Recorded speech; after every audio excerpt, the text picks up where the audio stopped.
السلام علیکم دوستوں، میں ہوں معظم فخر۔ سینٹ الیکشن 3 مارچ کو ہونے جا رہے ہیں اور ان الیکشنز کے اندر کوئی اپ سیٹس بھی متوقع ہیں، لیکن یہ کوئی پہلا الیکشن نہیں ہے سینٹ کا جس کے اندر کوئی اپ سیٹ ہوگا۔ اس سے پہلے بھی جو الیکشنز ہوئے ہیں اس کے اندر کئی اپ سیٹس ہوئے ہیں، تو کیوں نہ آج ذائقہ چینج کریں اور آج آپ کو بتائیں کہ وہ کون کون سے الیکشنز تھے ماضی قریب کے جہاں پر اپ سیٹس ہوئے، وہ امیدوار جو جیتتے ہوئے نظر آ رہے تھے وہ ہار گئے اور اچانک ڈارک ہارسز نکلے اور انہوں نے میدان جیت لیا۔ اس کی وجوہات کوئی بھی ہو سکتی ہیں، پیسہ ہو سکتا ہے، ذاتی تعلقات ہو سکتے ہیں، انفلوئنس ہو سکتا ہے، کہیں اور کی ہدایت ہو سکتی ہے، لیکن جو جیت جاتا ہے ایٹ دی اینڈ وہی فاتح قرار پاتا ہے، اور اس کے پیچھے جو کچھ پس پردہ محرکات ہوتے ہیں وہ عموماً زیر بحث نہیں آیا کرتے۔ اور اس کے ساتھ ساتھ میرا یہ خیال ہے کہ آج آپ کو تھوڑی سی ڈیٹیل بتائیں کہ سینٹ ہے کیا، اور پاکستان کا جو سینٹ ہے اس کو مستقل ادارہ کیوں کہتے ہیں، اور اس کے اراکین کی تعداد کا تعین کیسے ہوتا ہے اور وہ کس طریقے سے اپنی فنکشننگ کرتا ہے۔ تھوڑا سا ایک سینٹ کا، چونکہ سینٹ کی ہوائی چل رہی ہے نا، تو سینٹ کے الیکشنز پر بات کرتے ہیں۔ سینٹ کیسے بنا اور اس کی کیا ورکنگ ہے یہ تو میں آپ کو آگے چل کے بتاؤں گا، اور سب سے پہلے تو آپ کو بتاتے ہیں کہ اپ سیٹس ماضی قریب کے اندر کون کون سے امپورٹنٹ جو ہیں اپ سیٹس وہ ہوئے ہیں، اور وہ میں آپ کو بتاؤں گا۔ سب سے پہلے بات کرتے ہیں 2018 کے الیکشنز کی۔ 2018 کے الیکشنز اس وجہ سے کہ ابھی تازہ بڑا کام چل رہا ہے ویڈیو لیکس کے حوالے سے نا، تو 2018 سے شروع کرتے ہیں اور پھر پیچھے چلتے ہیں۔ 2018 میں سب سے بڑا سیٹ اپ ہوا تھا پنجاب اسمبلی کے اندر، اپ سیٹ ہوا تھا پنجاب اسمبلی کے اندر، جب اس وقت کے گورنر پنجاب چودھری سرور نے حیران کن طور پر یہ الیکشن جیت لیا تھا۔ اس وقت پی ٹی آئی کی سیٹس کے تناسب سے ان کے 34 ووٹس بنتے تھے، لیکن انہوں نے 44 ووٹ لیے تھے، 44 ووٹس لیے تھے، اور کہا جاتا ہے کہ اس وقت بھی کچھ چمک نے کام کیا تھا، کوئی پیسہ چلا تھا۔ اور دلچسپ بات یہ ہے کہ اسی الیکشن کے اندر جو نون لیگ کے ٹکٹ یافتہ امیدوار تھے زبیر گل صاحب، وہ الیکشن ہار گئے تھے، اور ان کے جو ایک کورنگ امیدوار تھے رانا محمود الحسن، وہ الیکشن جیت گئے تھے۔ اور یہ بڑے سرپرائزنگ تھا کیونکہ زبیر گل صاحب نواز شریف کے بہت قریب تھے اور اراکین اسمبلی کے ساتھ ان کا کوئی اتنا زیادہ ریلیشن شپ نہیں تھا، اور نون کے جو اراکین اسمبلی تھی وہ یہ سمجھتے تھے کہ یہ ایک پیراشوٹر آ گیا یہاں سے، صرف نواز شریف صاحب جب لندن جاتے ہیں تو ان کی گاڑی کا دروازہ کھولتا ہے اور اندر بٹھاتا ہے، تو صرف اس چکر کے اندر اس کو سینٹ آف پاکستان کا رکن بنایا جا رہا ہے۔ اور اس سے یہ جو میں نے سنا ہے نون لیگی ارکان اسمبلی سے، اس چکر کے اندر جو ہے وہ زبیر گل صاحب ہار گئے تھے اور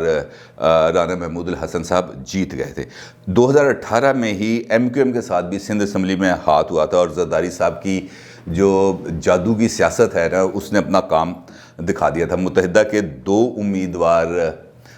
بنتے تھے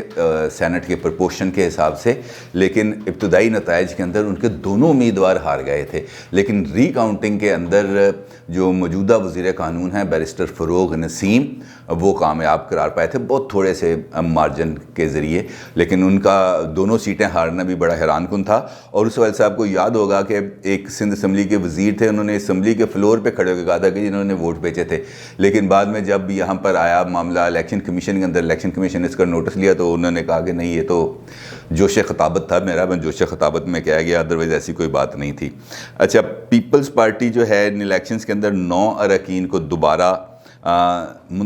سینٹر منتخب کرا سکتی تھی، لیکن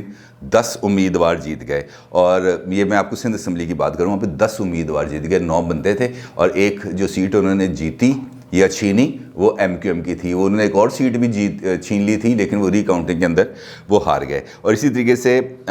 2018 کے ہی انتخابات میں خیبر پختونخوا میں پی ٹی آئی کو بڑا سخت قسم کا دھچکا لگا تھا، اور اکثریت کے باوجود وہ مطلوبہ تعداد کے اندر نشستیں حاصل نہیں کر سکتے تھے۔ اس وقت 2018 میں پیپلز پارٹی کے اراکین نے صوبائی اسمبلی کی تعداد 7 تھی، لیکن انہوں نے 2 نشستیں جیت لیں، اور ایک سیٹ جیتی جنرل سیٹ، اس میں بیرمن تنگی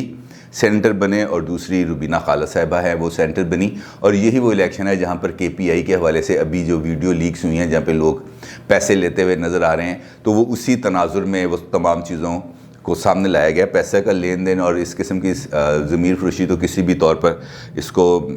قابل ستائش نہیں کہا جا سکتا، لیکن اب کیا کیا جائے۔ اچھا، اسی الیکشن کے اندر، یہ 2018 کے الیکشن کے اندر جے یو آئی سی یعنی کہ جے you I Sami ul Haq group کے جو ہیں مولانا سمیع الحق، وہ الیکشن ہار گئے تھے۔ حیران کن طور پر، اور پی ٹی آئی ان کی سپورٹ کر رہی تھی، جبکہ نون لیگ کے دلاور خان انہوں نے فتح حاصل کی تھی، اور یہ بھی ایک اپسیٹ رزلٹ تھا، کیونکہ جو جے یو آئی سین کے مولانا سمیع الحق مرحوم تھے، یہ کہا جا رہا تھا کہ یہ ان کی سیٹ پکی ہے، کیونکہ پی ٹی آئی ڈیفینیٹلی حکومتی پارٹی تھی، اور لیکن جب آپ کو پتہ ہے سیاست کے اندر جب کارڈز بدلتے ہیں تو کسی کو کچھ بھی نہیں پتہ چلتا کیا ہوتا ہے اور کیا نہیں ہوتا، اور یہی وہ الیکشن ہے جس کے نتائج کے بعد پی ٹی آئی نے اپنے 20 اراکین اسمبلی کو فارغ کر دیا تھا۔ اور اسی طریقے سے بلوچستان 2018 میں وہاں پہ نون لیگ کو غیر متوقع طور پہ شکست ہوئی تھی۔ اس وقت نون لیگ کے بلوچستان اسمبلی میں 21 اراکین اسمبلی تھے، لیکن انہوں نے سینٹ کی ایک سیٹ بھی نہیں جیتی، اور یہ بھی بڑا حیران کن ہے کہ اکثریت جماعت تھی P M L N Balochistan کے اندر، 21 ان کے اراکین تھے، لیکن آزاد امیدوار جیت گئے، جن میں انوار الحق کاکڑ، احمد خان، کودا بابر، صادق سنجرانی یہ جنرل سیٹوں پر کامیاب ہوئے۔ خواتین کی نشست پر ثنا جمالی اور ٹیکنوکریٹ کی نشست پر نصیب اللہ بازئی سینیٹر منتخب ہو گئے تھے، اور نون لیگ نے ایک سیٹ بھی نہیں جیتی۔ انوار الحق کاکڑ ابھی بھی سینٹ کے امیدوار ہیں۔ اسی طریقے سے 2015 کے بھی الیکشن میں جو ہیں وہ کیا کہتے ہیں غیبی قوتوں کا بڑا عمل دخل رہا ہے، اور یہاں سے بھی جو سینٹ الیکشن ہوئے سندھ سے، یہاں سے پیپلز پارٹی کے اسلام الدین شیخ کو صرف 24 ووٹ ملے، حالانکہ اسلام الدین کے ایم پی ایس گروپ کی تعداد 21 تھی، اور 3 ووٹوں کی غیبی امداد ان کو ملی، اور وہ 24 ووٹ لے لیے انہوں نے، لیکن ان کو یہ غیبی امداد کہاں سے ملی تھی یہ راز آج تک نہیں کھل سکا۔ 2012 کی بات کرتے ہیں۔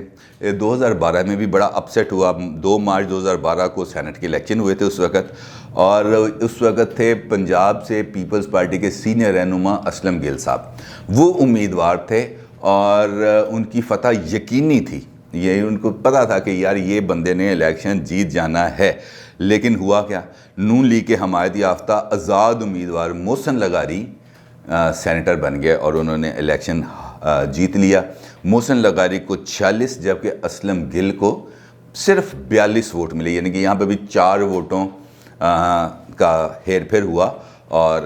جیتا ہوا کینڈیڈیٹ باہر، اور آزاد امیدوار جس کو حمایت تھی نون لیگ کی وہ اندر چلا گیا، اور اب وہ فاتح ہیں اور وہ سینٹ کا انجوائے کر رہے ہیں۔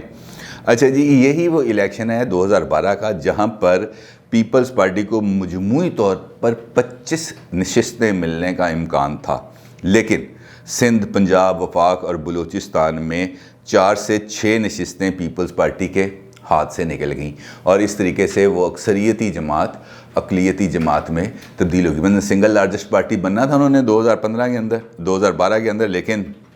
ہاتھ ہوا، اور بس پھر خفیہ طاقتوں نے اپنا کام کیا، غیبی قوتیں سرگرم ہوئیں اور پیپلز پارٹی آؤٹ ہو گئی۔ 2006 کا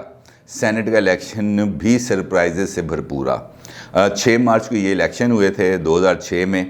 اور اس وقت کے پی کے نہیں تھا، اس وقت اس کا نام تھا صوبہ سرحد۔ صوبہ سرحد میں اس وقت جو حکمران جماعت تھی وہ تھی متحدہ مجلس عمل، لیکن اپنی بھاری اکثریت کے باوجود وہ زیادہ سیٹیں نہیں جیت سکی۔ 124 کا ایوان تھا، اس میں مسلم لیگ کے صرف 10 ارکان تھے۔ 10 ایم پی اے سے کاف لیگ نے 2 جنرل اور 1 مخصوص نشست سینٹ کی جیت لی تھی۔ کاف لیگ کے عمار احمد خان منتخب ہوئے تھے، جبکہ ان کے والد گلزار احمد خان اور ان کے بھائی وقار احمد خان بھی سینیٹر تھے۔ تو مثلا ایک ہی خاندان کے 3 افراد وہ سینٹ میں موجود تھے، یہ بھی ایک تاریخی واقعہ ہے۔ اور سندھ میں بھی ایک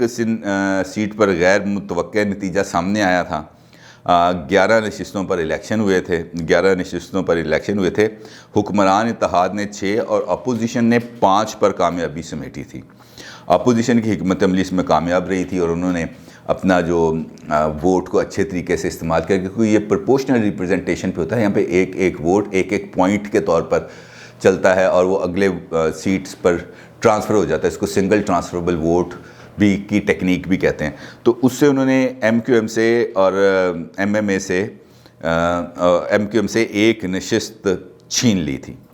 اور اسی طریقے سے اب 2021 ہے، یہاں پر بھی اب بے شمار سرپرائزز کا امکان ہے، اور سب سے بڑا الیکشن، جس طرح میں نے آپ سے گزارش کی تھی کہ سب سے بڑا الیکشن ہے اسلام آباد کا، اور وہ الیکشن ہے یسر رضا گیلانی اور عبدالحفیظ شیخ کا۔ دیکھتے ہیں اس میں سے کیا نتیجہ نکلتا ہے، لیکن جس قسم کی ہڑبڑاہٹ ہے اس سے تو مجھے ایسے لگ رہا ہے کہ جیسے خود حکومت کو اس بات کا یقین ہے کہ یہاں پر کچھ نہ کچھ گڑبڑ ہونے والی ہے۔ خیر، سینٹ ایک مستقل ادارہ ہے آئین پاکستان کے تحت، اس کو تحلیل نہیں کیا جا سکتا، اس کو ختم نہیں کیا جا سکتا، سینٹ کو توڑا نہیں جا سکتا۔ جس طرح آپ کو یاد ہے کہ ماضی کے اندر آئین کی ایک شق ہوتی تھی 58(2)B، اس شق کے تحت صدر کو اختیار تھا کہ وہ کسی بھی وقت اگر یہ سمجھتا تھا کہ یہ اسمبلی، یہ ایوان یا یہ حکومت یا اس کی وزیر اعظم یا اس کی کابینہ صحیح طریقے سے کام نہیں کر رہے، تو وہ اسمبلی تحلیل کر کے نئے الیکشن کا اعلان کر سکتے تھے۔ تو اس کا مطلب یہ ہے کہ قومی اسمبلی تو تحلیل ہو سکتی تھی، لیکن سینٹ ایوان بالا اس کو کہا جاتا ہے، اور وہ تحلیل نہیں ہو سکتا۔ اس کی مدت ہے 6 سال، اور ہر 3 سال کے بعد اس کے آدھے اراکین کا انتخاب ہوتا ہے۔ اس کا مطلب یہ ہے کہ جو سینٹ کا پہلا الیکشن ہوا تھا اس کے اندر 50 امیدواروں کا 50 لوگوں کو سینیٹر منتخب کیا گیا تھا۔ 3 سال کے بعد اگلا الیکشن ہوا تھا جس میں مزید 50 اراکین کو منتخب کر کے 100 اراکین کی تعداد کو پورا کیا گیا تھا، اور پھر یہ 3 سال کی روٹیشن کے اوپر چلتا ہے، یعنی کہ آدھے اراکین اپنی 6 سال کی مدت مکمل کر کے 3 سال کی روٹیشن کے تحت وہ ریٹائر ہو جاتے ہیں، اور پھر اگلے جو سینیٹرز ہیں ان کو منتخب کیا جاتا ہے۔ چونکہ سینٹ ایک مستقل آئینی ادارہ ہے، لہذا اس کا جو منتخب رکن ہے اس کو سابق رکن نہیں کہا جاتا۔ یہ نہیں کہا جاتا کہ یہ سابق سینیٹر فلاں ہیں، وہ سینیٹر ریٹائر ہوتا ہے اپنی مدت پوری کر کے، تو وہ سینٹ کو ریٹائر کہا جاتا ہے۔ آپ کو معلوم ہے کہ پاکستان کا جو آئین ہے یہ ریپلیکا ہے برطانوی نظام کا، اور برطانوی نظام کے اندر بھی 2 ایوان ہیں، ایک ہاؤس آف لارڈز ہے، ایک ہاؤس آف کامن ہے۔ اور ہاؤس آف لارڈز کے اندر جو تمام لوگ دائیں بائیں سے جو اشرافیہ ہے ان کی، جنہوں نے لوگوں کے پاس نہیں جانا ہوتا، لوگوں کے پاس جا کے سے ووٹ نہیں لینے ہوتے، تو وہ ان کی براہ راست نامزدگی ہوتی ہے اور وہ ہاؤس آف لارڈز میں آتے ہیں۔ اسی طریقے سے امریکہ میں بھی سینٹ موجود ہے، لیکن اس کا نظام تھوڑا سا مختلف ہے کہ وہاں پر سینٹ کا جو سینیٹر ہے اس کو براہ راست عوام منتخب کرتے ہیں۔ ہر اسٹیٹ کے اندر سینیٹرز ہیں، وہ ریاست کے لوگ اس کو براہ راست منتخب کرتے ہیں، اور پھر وہ سینٹ میں جاتے ہیں، اور وہاں پہ جا کے سینٹ اور کانگریس کا رول جو ان کا جو ایوان نمائندگان ہے اس کے رول کے اندر تھوڑی سی تبدیلی آتی ہے، لیکن دونوں کے اندر بڑا آئینی رول موجود ہے۔ پاکستان کے اندر بھی سینٹ موجود ہے، لیکن اس کا براہ راست انتخاب نہیں ہوتا، اور اسی وجہ سے اس کے اوپر زیادہ کویسچنز آتے ہیں، کیونکہ یہ بالواسطہ انتخاب ہے، کم لوگوں کو مینج کرنا آسان ہوتا ہے۔ لیکن اگر سینٹ کے انتخابات کے لیے بنسبت اس کے کہ اوپن بیلٹ یا سیکرٹ بیلٹ کی طرف جانے پر غور کیا جائے، اگر اس کو ہم پراپرلی ایک الیکشن کی صورت کے اندر لے کے چلیں اور سینٹ کے امیدواران کا بھی باضابطہ طور پر انتخاب ہو، تو میرا خیال ہے کہ یہاں پر بھی لین دین کے اور اس قسم کی شکوے شکایتیں خاصی حد تک ختم ہو جائے گی، کیونکہ لوگوں نے ووٹ دینا ہے، اور ووٹ دینے کے بعد ویسے تو پاکستان کے اندر ابھی بھی نعرہ لگ رہا ہے ووٹ کو عزت دو، پتہ نہیں سینٹ کا اگر براہ راست انتخاب ہو گیا تو وہاں پہ بھی کچھ ایسے ہی نعرے لگنا شروع ہو جائیں گے، اور پھر ایک نیا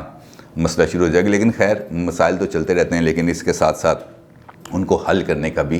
طریقہ کار سوچنا چاہیے۔ تو یہ تھی آج کا آپ کے ساتھ گفتگو، اپنی رائے کا ضرور اظہار کیجیے گا۔ آپ کا بہت شکریہ، اللہ حافظ۔